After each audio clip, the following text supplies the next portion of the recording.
લક્ષ્ય ન્યૂઝ, એક નજર, એક લક્ષ્ય.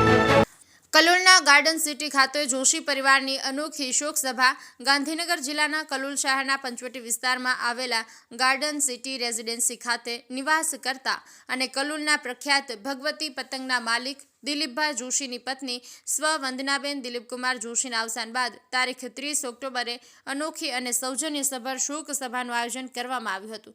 આ કાર્યક્રમમાં કલોલ શહેર તથા તાલુકા ઉપરાંત રાજ્યના વિવિધ શહેરોમાંથી મોટી સંખ્યામાં પરિવારજનો, સગા સંબંધીઓ અને હિતેચ્છુઓએ ઉપસ્થિતિ નોંધાવી હતી.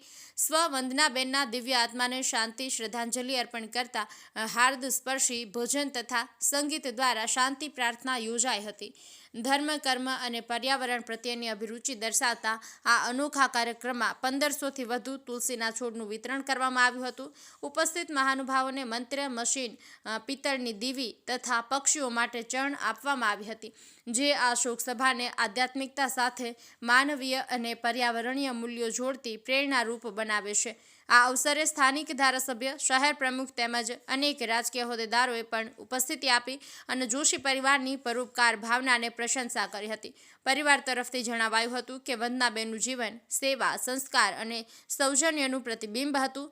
તેમને યાદ કરતા સમાજ માટે કંઈક સકારાત્મક કરવાની ભાવના સાથે આ આયોજન કરવામાં આવ્યું છે.